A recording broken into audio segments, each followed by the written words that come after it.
O 9 de julho, como Dia da Luta Operária, surgiu a partir de uma reflexão nossa de como comemorar os 100 anos da greve geral de 1917.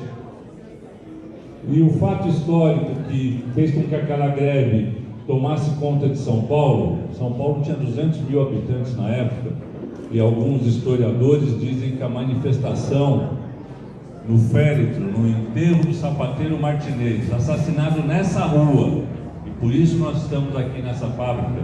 Aqui é o Moinho Matarazzo, ali na frente é a Mariângela, que também era do grupo Matarazzo, e foi aqui num piquete assassinado pela força pública que morreu o sapateiro José Martinez. E o enterro dele, segundo historiadores, e o nosso Del Roio, que escreveu um livro, também está aqui o Isaías, que também trabalha na CUT, escreveu um livro sobre a greve geral de 17. Vocês me corrijam se eu estiver errado, mas alguns dizem que 70 mil pessoas participaram daquela manifestação numa São Paulo de 200 mil habitantes.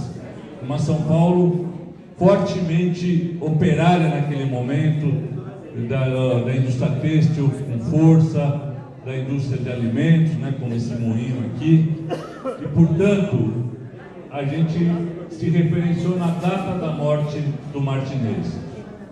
E a data da morte do Martinez foi 9 de julho.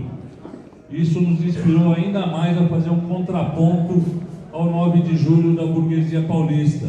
O 9 de julho que foi uma contra-revolução, não no sentido democrático, mas no sentido de combater a modernização ainda que autoritária do governo Getúlio Vargas. Então, esse é o nosso contraponto. A gente fica muito feliz hoje nesse terceiro 9 de julho, Dia da Luta Operária, cada vez maior. O primeiro foi pequenininho, o segundo já foi maior, a gente homenageou o Del Roio, e o terceiro agora com a nossa homenagem. Primeiro, a nossa homenagem póstuma a um grande companheiro, Lúcio Belentani.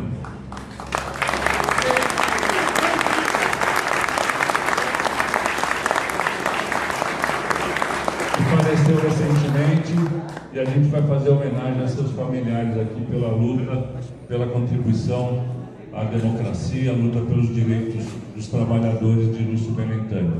E também, nesta edição, nós temos pela primeira vez um debate que nós fizemos com as centrais sindicais, com entidades de memória do movimento operário, a criação do troféu José Martinez. E esse troféu se definiu que ele homenageará sempre um homem e uma mulher que contribuíram para a história, para a luta do movimento operário. E nós vamos homenagear hoje Eunice Longo, diretora do Sindicato dos Têxteis, uma lutadora pela democracia e pelos direitos dos trabalhadores. E vamos homenagear também o nosso companheiro Rafael Martinelli, ferroviário, do Comando Geral dos Trabalhadores, até hoje na luta, junto conosco. Então, nós vamos agora dar início aos trabalhos. Bom dia para todo mundo que sai nesse frio com muita energia. Donato, bom dia, parabéns, você está sempre afiado, parabéns mesmo. Donato foi meu assessor quando eu fui deputada, já naquela época ele era bem afiado. Bom, bom dia, Eunice, né? Obrigada pela tua presença, homenagem merecida, e bom dia, Rafael, também velho conhecido. Obrigada pela tua presença e parabéns pela homenagem. Eu fico pensando, o que eu vou falar aqui, né? Estão todas as centrais, os historiadores, todas as pessoas.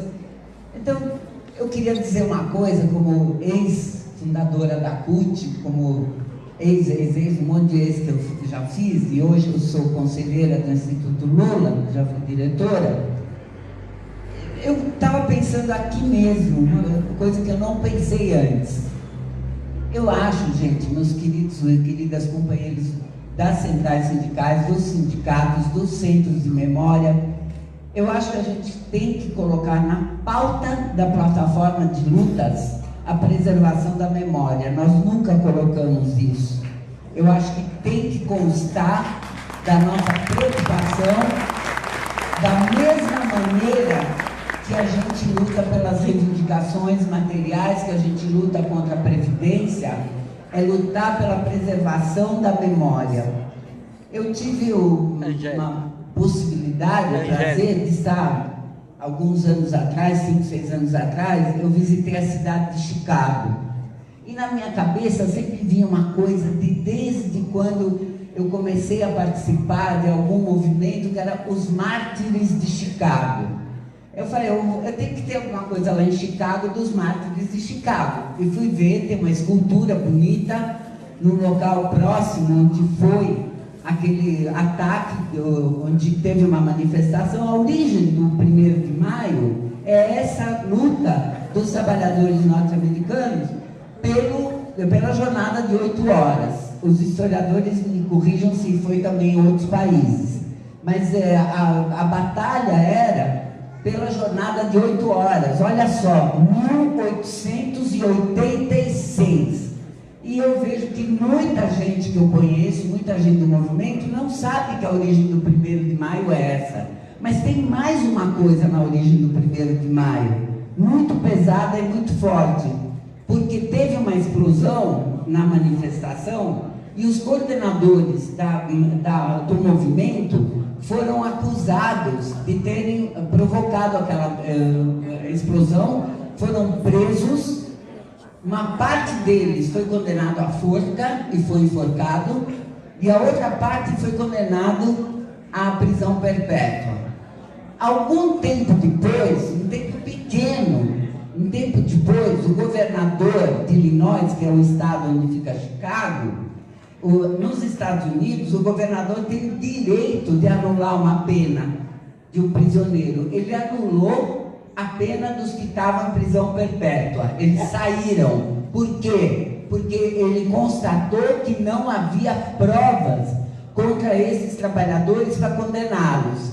E os que morreram? Os que foram enforcados? Quem traz de volta? Ninguém. Então, a questão toda é impedir que isso volte a acontecer. Esse tipo de injustiça, e nós estamos vivendo uma injustiça parecidíssima com essa do nosso companheiro Lula, preso, acusado sem provas e acusado com toda essa maracutaia que agora com as denúncias aí do Intercept a gente está conhecendo em detalhe. Então, eu acho que por isso e por outras questões, eu não quero ocupar muito tempo, mas eu acho que por isso e por outras questões, eu fico pensando como vai entrar para a história, como vão os nossos filhos, netos, bisnetos, vão conhecer o período entre a cassação da Dilma e a prisão do Lula. Entre 1915 e 19, o que aconteceu no Brasil?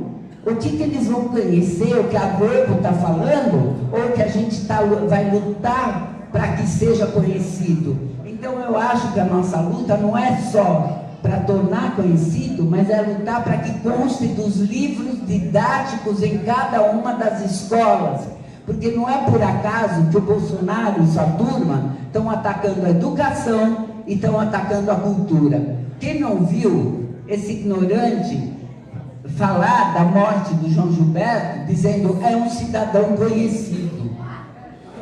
João Gilberto, um cidadão conhecido. Essa foi a fala do presidente da República aquele. Então, eu acho que, eu insisto, acho que é importante, que é uma bandeira, que é uma necessidade para o movimento sindical, para o movimento popular, garantir a educação, garantir a cultura e inserir nessa luta enorme que nós temos que fazer, inserir a bandeira da preservação da liberdade das escolas, liberdade dos professores e a movimentação da sociedade como um todo. Eu acho que previdência e educação são os grandes escudos nossos que nós temos que colocar na frente e impedir que sejam destruídos. Para terminar, eu estava falando de outras coisas, eu lembrei de alguma coisa que os mais velhos, como eu, devem se lembrar muito bem. Em 1973, que é o momento que muitos de nós começamos a olhar para o movimento sindical, participar do movimento sindical, teve uma notícia importante. Foi mostrado pelo Diese, olha a importância de uma instituição como o Diese, que a inflação de 1973 foi falsificada. E isso, nos anos seguintes, gerou um movimento enorme. Várias greves dos anos 77, 78 estão remetidas ao roubo da inflação de 73. Vocês devem lembrar cartazes que a gente fazia, uma mobilização muito grande em torno disso.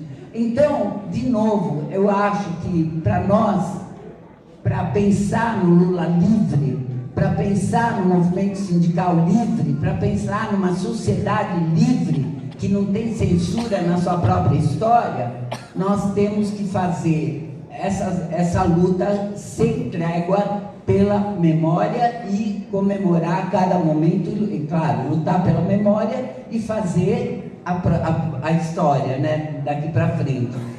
Eu vou mandar um bilhetinho para o Lula, que eu de vez em quando mando para ele, vou contar para ele que todos vocês aqui estão lutando pelo Lula livre. Eu sei que tem um trompetista aqui, que ele está meio acanhado para tocar o Lula livre, não sei onde que ele se meteu, nesse momento. Ele falou para mim que não sabia se pode, se não pode. Nunca é uma surpresa, sempre é uma alegria ouvir os trompetistas tocando o Lula livre. Então, muito obrigada pelo convite, obrigada por me dar lugar aqui nessa mesa tão importante e um grande abraço para todo mundo. Lula livre!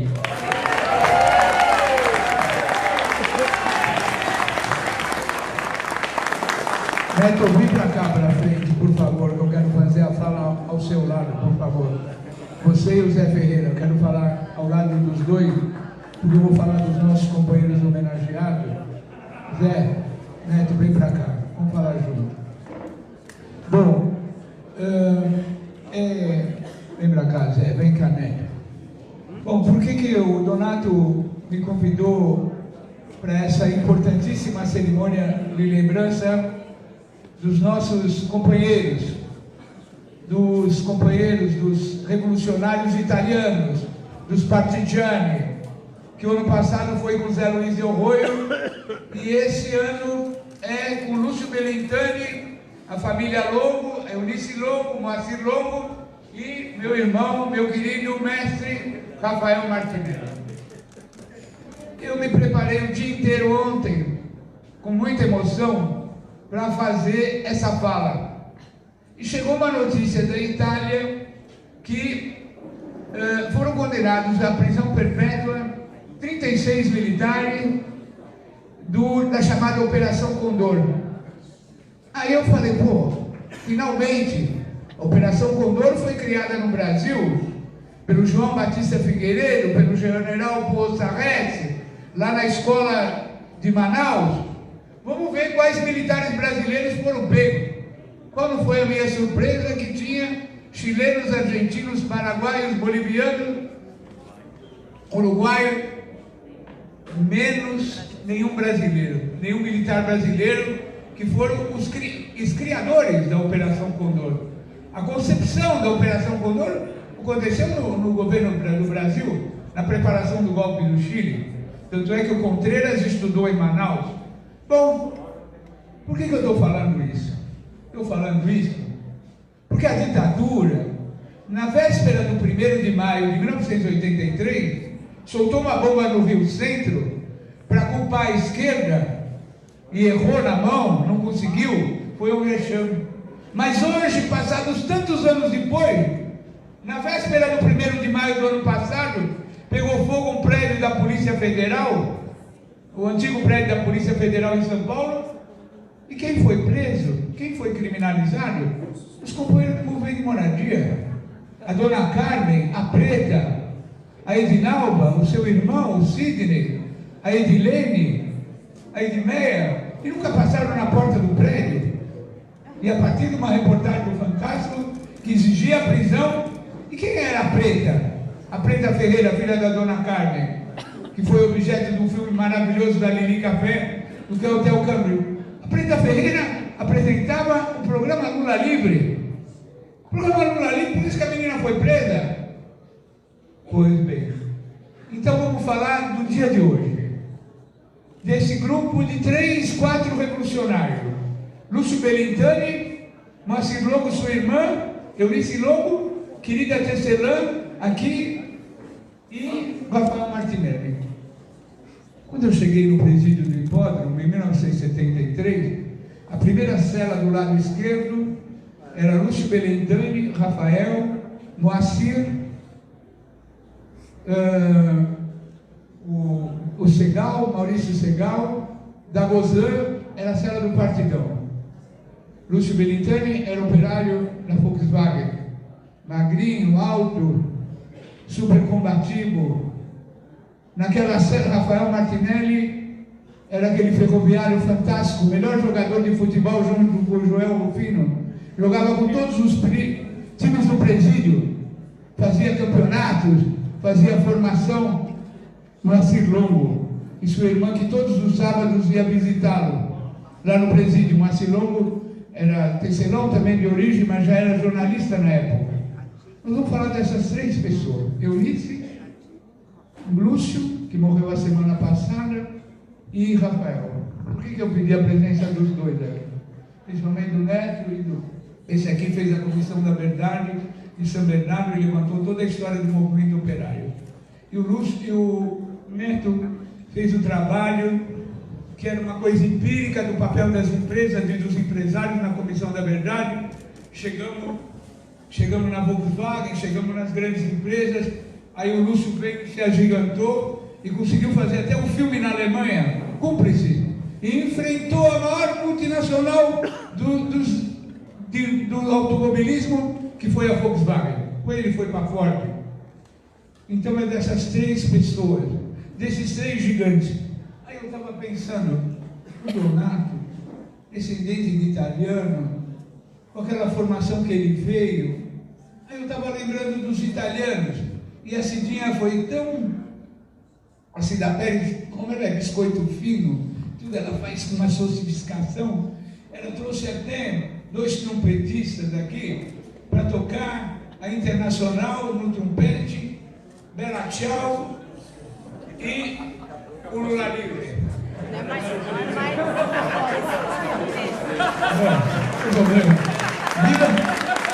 Viva a luta dos trabalhadores!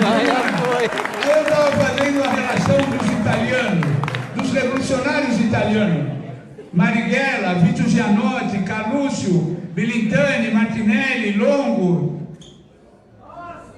Rossi, Valdemar Rossi, Ailton Mortati, Zé Luiz do Roio e outros companheiros, os por comuna. Então, eu que nasci aqui nessa região, que meu avô era um sapateiro, um estilista do Clark, que era anarquista, que me ensinou muito, eu agradeço ao Donato e a todos os companheiros e dizer que a luta dos trabalhadores não termina. E essa farsa do 9 de julho, essa farsa assassina da Revolução de 32, que milhares e milhares de pessoas foram fuziladas, como no bombardeio de 24, do livro espetacular do bombardeio dos bairros operários de São Paulo, que deu sucessão, que foi o sucessor da greve de 17. Por isso, os militares brasileiros não foram julgados em nenhum momento, mas os nossos companheiros revolucionários, Rafael Martinelli, Milton Belintani, Eurice Longo e Marcelo Longo, estão vivos na luta e na resistência. Viva a luta dos trabalhadores! Abaixa a ditadura! Lula livre!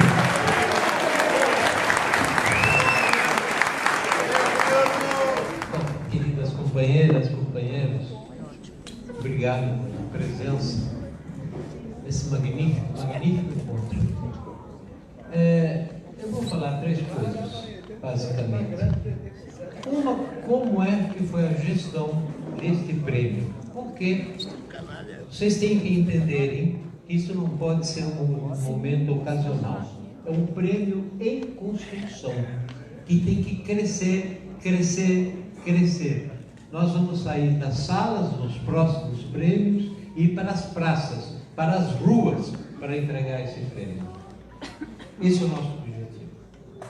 Nós elaboramos este ano, com as centrais, com os estudiosos, com universidades, como é que se cria um prêmio desse tipo. Chegamos a algumas conclusões, escolhemos 2 nomes que foram absoluta unanimidade. Rafael e Eunice, vocês são absoluta unanimidade entre as centrais, entre os progressistas, entre os revolucionários.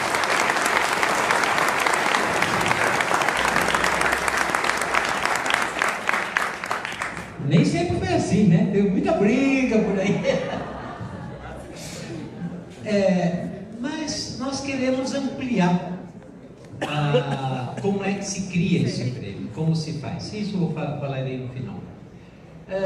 Este ano nós fizemos 2 troféus, que eu considero maravilhosos, muito bonitos. Vocês levarão isso para casa, são pesados. Como é que tecnicamente chegamos a isso? Nós pedimos ao Gilberto Maringoni, que nas horas vagas é arquiteto e excelente desenhista, de nos fazer uma série de projetos. Ele fez 4 projetos, as centrais que estavam presentes votaram por um, que mais ou menos isso, e depois pedimos, através de Sérgio Gomes, da Alvoré, que ele encontrasse um artista, escultor. E foi o MSCAP. O MSCAP é um nome muito conhecido, um dos grandes nomes que nós temos, e rara felicidade, rara não, falando dele é tudo feliz, as suas mãos são divinas. Ele conseguiu exprimir o que é um homem, o que é um combatente, o que é uma pessoa que não está mais na vida, mas não vive na morte, vive no presente, e com aqueles traços, aquela forma que eram os operários, os trabalhadores de 1917. Então, este é o prêmio. Eu gostaria de falar algumas palavras sobre alguns companheiros que estão aqui. Donato citou vários e vários, mas tem outros. Eu não vou citar todos, são muitos, mas eu queria falar de alguns combatentes contra a ditadura. Já que Martinelli não foi, já que Eunice não foi. Então vamos recordar alguns combatentes contra a ditadura de 64. Está aqui o Clóvis Castro, já nos anos 66, Clóvis Castro combatia e criava um grupo de combatentes negros contra a ditadura, o grupo Zumbi. Era assim, Clóvis? Verdade? Quero agradecer demais não a presença, quero agradecer 2 companheiros que me ajudaram muito em anos difíceis. O Paulo Canabarava e a Bia. Companheiros excelentes, amigos. Mais uma vez, obrigado a vocês por tanto que fizeram. Queria falar do Anivaldo Padilha. Anivaldo Padilha, que como outros, né, passou pelo inferno do doicote e que realizou um excelente trabalho. Pai do nosso ministro da Saúde e do deputado Padilha.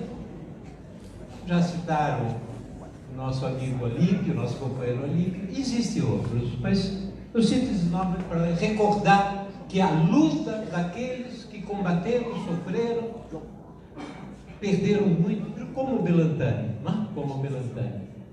estão aqui presentes. Isso dá muita dignidade a todos nós. O Maringoni e também a Clara, eles citaram que isto também é uma luta política, ideológica, histórica. Nós, para Se a gente não ganha o passado, nós não conquistamos o futuro. Então tem que ter isso na cabeça. Quando nós falamos do marfinês, nós falamos que nós, trabalhadores, queremos sim ser a classe dominante, a que conduz o destino dessa imensa nação. Eles lutaram, sofreram, morreram nisso. E nós, se não se baseamos nele, nós não somos nada. Não temos passado. Quando a gente está nas nuvens, voando, não, nós temos muita história.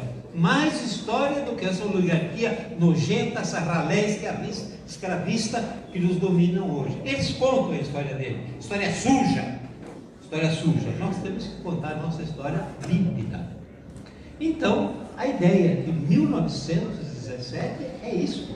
Não foi, a classe operária não começou ali e não morreu ali. Continuou, cresceu e criou outros aspectos. Então, em São Paulo, especificamente, é uma luta pelo aquilo que eu chamo os 3 9 de julho.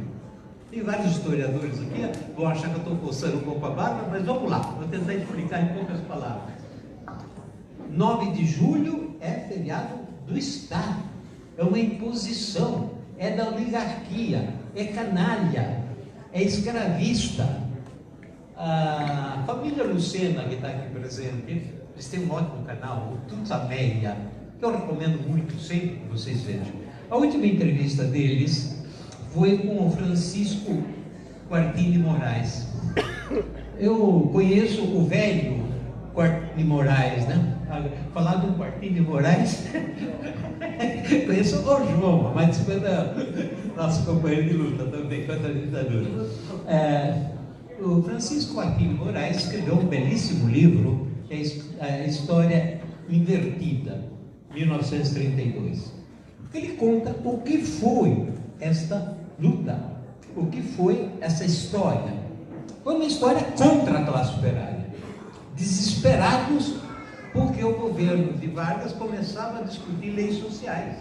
Eles se levantaram em armas contra isso. E a palavra de ordem deles, chave, era: a batalha nós somos, a guerra de Cristo contra a lei. Isso é bastante claro. Isso queria dizer, nós somos a guerra do capital contra o trabalho. Esse é o 9 de julho, e nós vamos ter que desmascarar. O outro 9 de julho foi o de 1917. Eu quero algumas palavras sobre o 9 de julho de 1924. E o que eu vou contar, pouco tempo, aconteceu exatamente aqui, mais uma vez. Mais uma vez, foi nessas ruas que vai da Maria Ângela até a Cresp, lá na Moca, entre Brás e Moca. Em 5 de julho, um grupo de militares do Exército, da Força Pública, se levantaram em armas contra a velha República. A reivindicação deles era pequena, meio confusa. Eles pediam eleição clara, limpa, e que isso bastaria para mudar, mas que não era mais possível aquele domínio da oligarquia. Eles se levantaram em armas. Em poucos dias, tomaram São Paulo, cidade.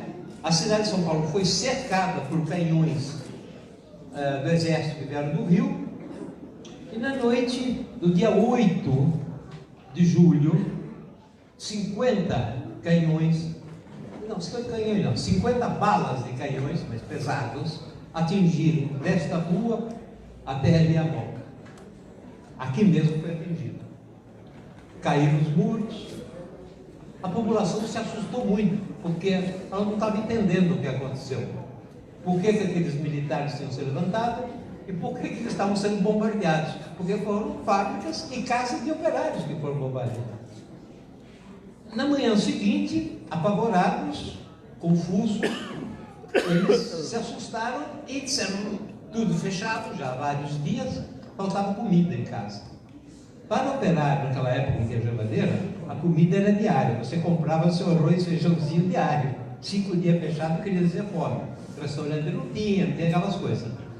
E aí eles começaram a atacar. Atacaram aqui, onde estavam os moinhos onde tinha farinha, matarazzo, né? Atacaram aqui, vacilou a direção da Revolução, mas o Tenente Cabanas e o Miguel Costa disseram: não, a população não pode morrer de fome. E foram até o mercado municipal, que fechou as portas, não deixou entrar, e eles decretaram: abram, todo comércio importante tem que estar aberto. E os operários que peguem comida, a comida é deles. E aí começou uma interação desses militares rebeldes com a classe operária.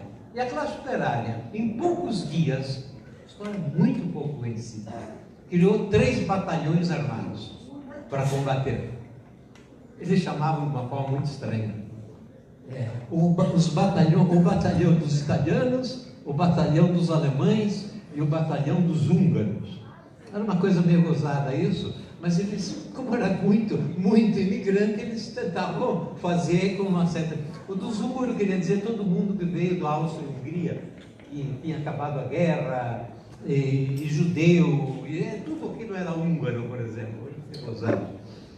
E eles combateram, foram derrotados, morreram, se retiraram de São Paulo, essas colunas, e mais da metade dos batalhões operários desta região confluíram em Iguaçu naquilo que se chamaria a Coluna Prestes.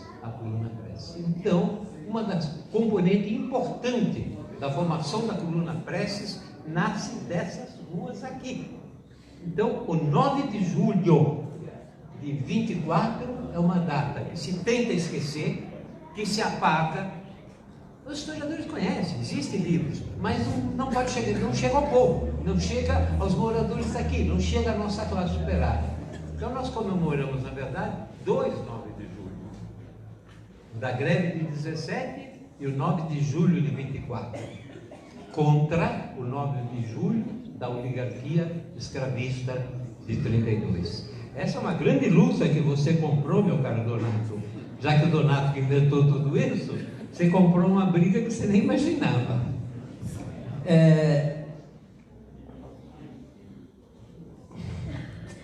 Hoje nós estamos dando o prêmio, como eu falei, por unanimidade, a Eunice e ao Martinelli. Minha gente, esses companheiros, só para dar um dado, não é? Já tinham feito coisas antes. Eles fizeram a greve de 53. Greve de 53 foi um outro grande momento histórico dos trabalhadores de São Paulo. Eles pararam a cidade, pararam tudo. E olha que a polícia não era delicada. E Martinelli e Ulisses representavam 2 setores importantíssimos dos trabalhadores, porque representavam as ferrovias, quando as ferrovias eram uma potência nesse país. Depois acabaram com as nossas ferrovias, mas era uma potência. Nada acontecia se não tinha ferrovia, se não movia a ferrovia. O nosso grande líder ferroviário estava ali. E os têxteis, tudo aquilo é pontilhado de fábrica têxtil. Era uma outra categoria importante pelo número. O número de mulheres, o número de homens que trabalhavam nos têxteis era muito grande. Eu disse com muito orgulho, disse, bem, mas eu representava uma das grandes categorias. Não foi só a única coisa que eles fizeram, seria muito longo disso, mas olha, eles fizeram uma coisa que fica gozado até eu falar hoje. A campanha de assinatura pela paz. Bom, isso é óbvio. Não, o Brasil estava sendo pressionado para mandar tropas da Guerra da Coreia, e estava para mandar tropas.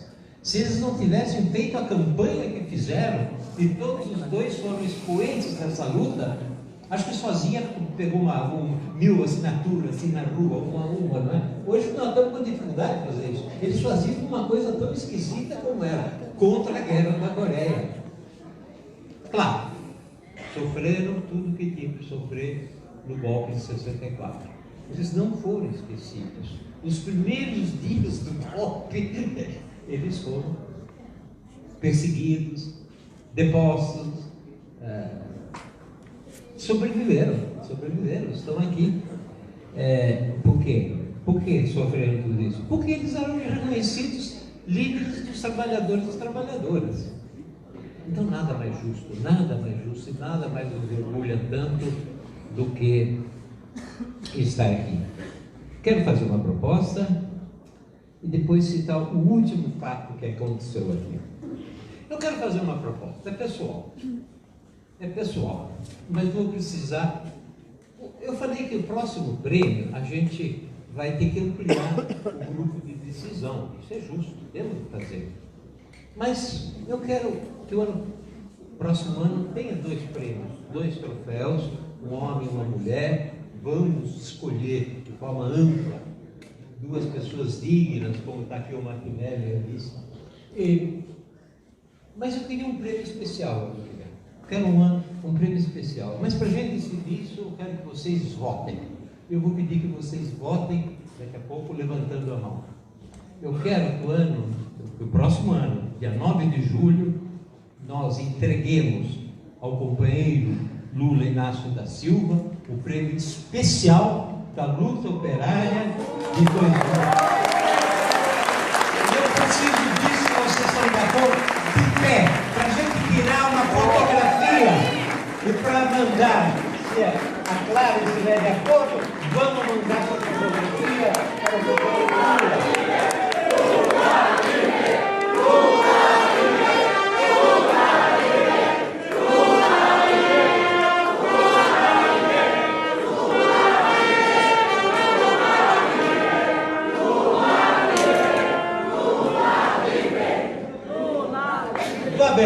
Vocês assumiram essa responsabilidade, então vocês vão ter que ajudar a preparar esse prêmio especial do 9 de julho de 2020. E vamos fazer tudo para entregar ele em mãos. Você se responsabilizou, tem que enviar. Aqui ou na praça, onde a gente for, para receber o prêmio especial. Termino uma coisa, que é muito comovente, que a gente perde. A greve de 17, quando houve o dia da vitória, que foi o 14 de julho, eles fizeram um grande desfile por aqui e fizeram uma assembleia. Ali a assembleia não, no Largo da Concórdia. E naquele dia, em 14 de julho de 1914, pela primeira vez, em público, se cantou a Internacional. Como orgulho dos trabalhadores, como o dia da vitória. Que essas notas não se percam. Muito obrigado, companheiros.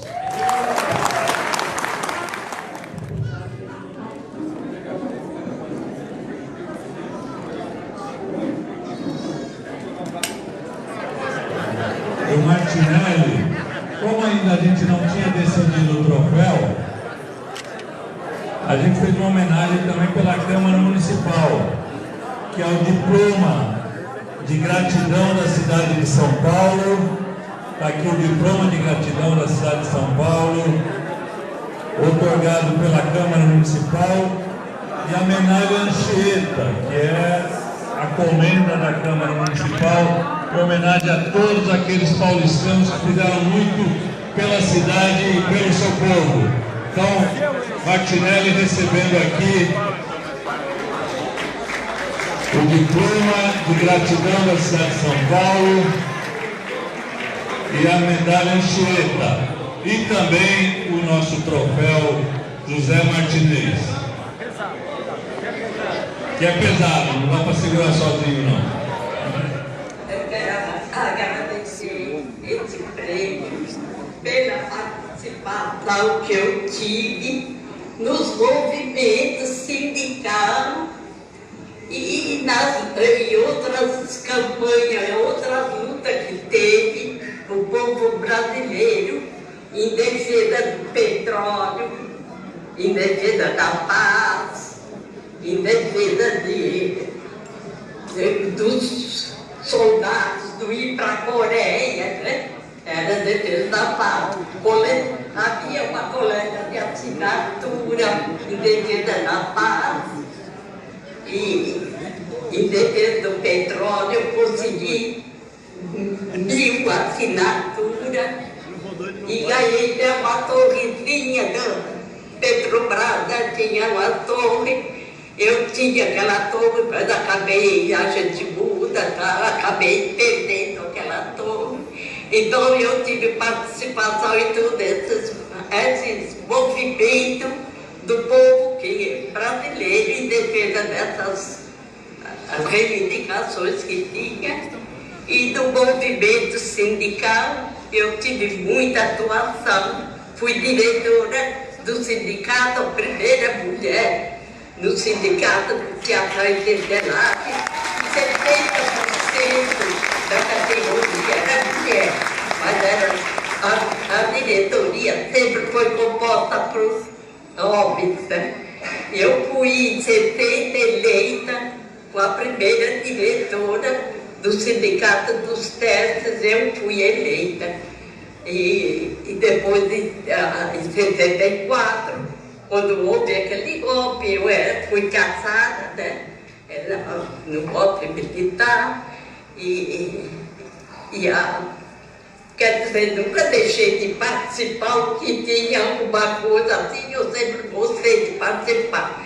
Participei ativamente na greve de 53, que era um pacto sindical, havia 4 categorias mais importantes de São Paulo.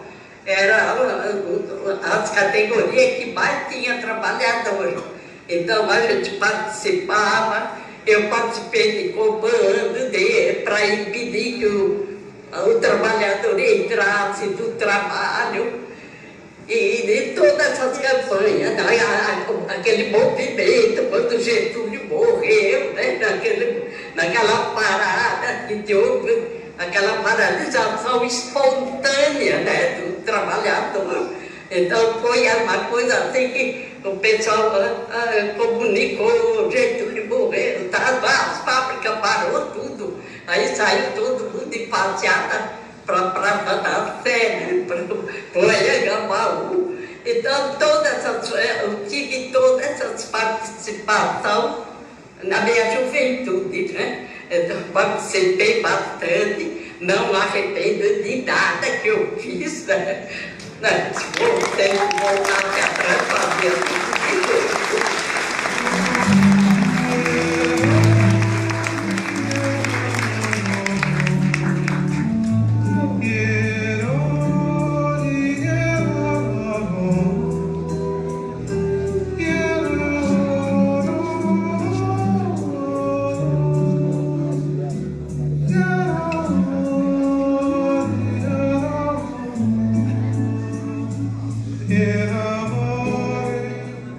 Estou presente nesta reunião e tenho uma função que me deixa até entusiasmado, vamos dizer, com vontade de chorar, como operário, né, ser homenageado pelas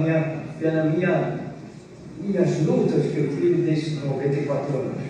Mas isso, para mim, é um orgulho estar aqui com vocês e poder contar certa passagem para vocês.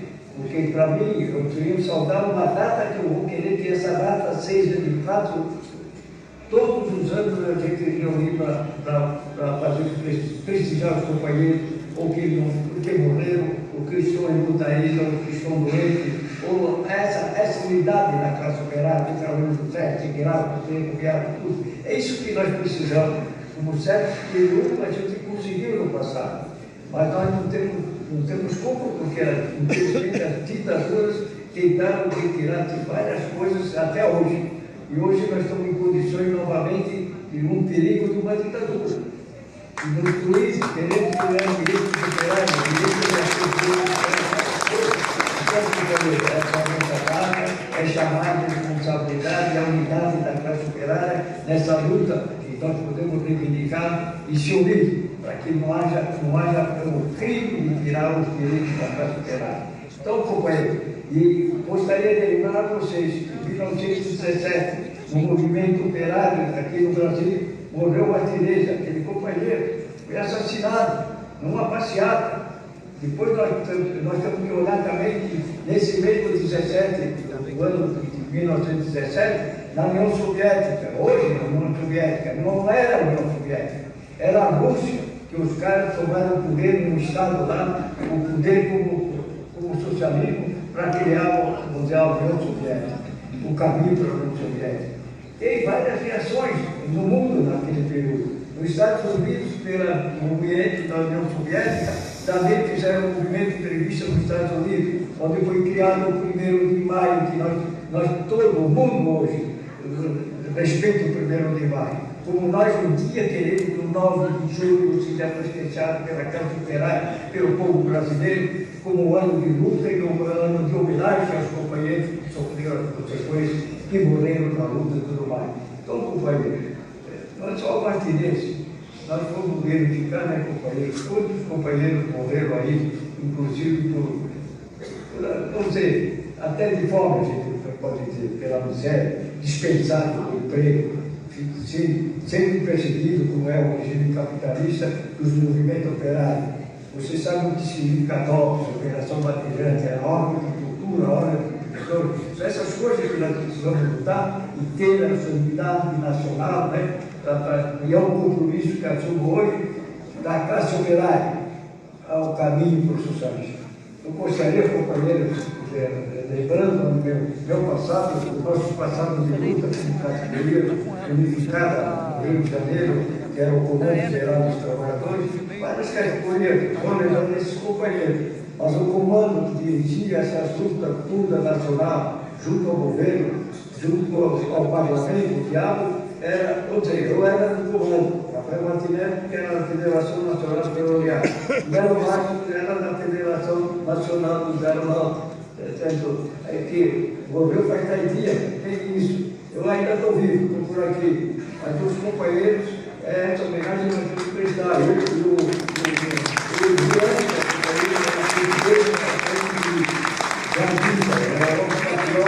também está vivo, por 94 anos. Então, essa homenagem que eu quero prestar aos companheiros e gostaria que vocês dessem uma boa salva de palmas saudando esses companheiros.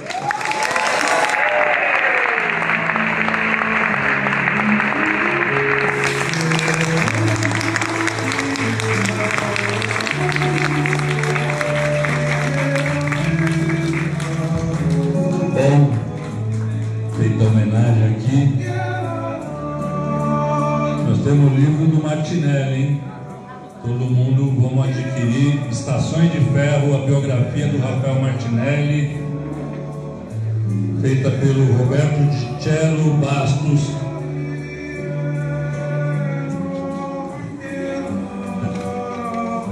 O Martinelli quer oferecer esse livro para a família do Belentani, do Lúcio.